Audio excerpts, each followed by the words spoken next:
Nous avons jugé bon de convoquer la presse aujourd'hui, tenant compte de la situation gravissime que traverse notre pays. Ça sur le plan sécuritaire, le plan social, économique, et aujourd'hui avec la cession des terres au Rwanda, 980 km² de la souveraineté congolaise qu'on veut attribuer, on a donné aux Rwandais. Nous n'acceptons pas ça. Et nous disons au peuple congolais de se tenir debout et prêt à attendre le mot d'ordre, parce que nous devons protéger notre souveraineté nationale. Et nous avons aussi profité, parce qu'on nous a toujours interpellés, que vous êtes des opposants, vous n'aimez pas le dialogue.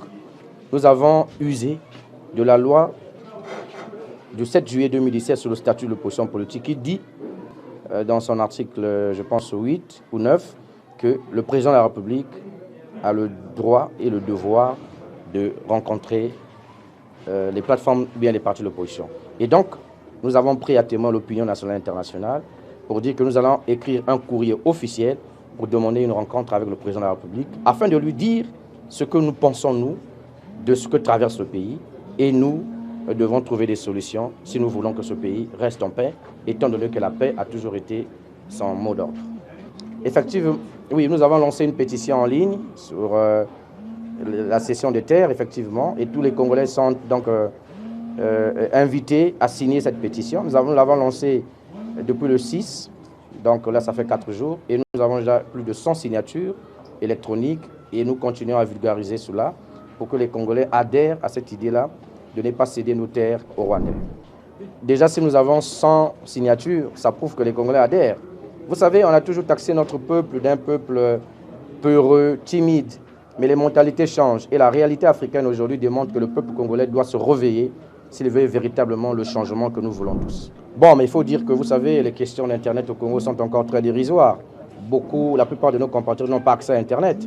Nous n'avons pas fixé un nombre. Le plus important, c'est que même s'il y a un Congolais qui se prononce sur une initiative, ça veut dire que lui, il ne veut pas que les choses aillent dans ce sens. Donc nous pensons que les Congolais répondront massivement. Et d'ailleurs, ce n'est pas la première fois que nous lançons des pétitions. Nous l'avons lancé pour les prisonniers politiques. Et aujourd'hui, nous lançons pour les terres données cadeaux aux Rwandais. Et donc, les Congolais qui veulent la souveraineté, qui ne veulent pas que leurs terres soient partagées en conformité à la Constitution dans son article 219, doivent se prononcer pour éviter qu'effectivement nous puissions perdre une partie de notre territoire. Nous sommes un parti souverain et la loi nous autorise dans son article 27, la Constitution, de manifester quand vous ne trouvez pas gain de cause sur les voies pacifiques et diplomatiques et autres.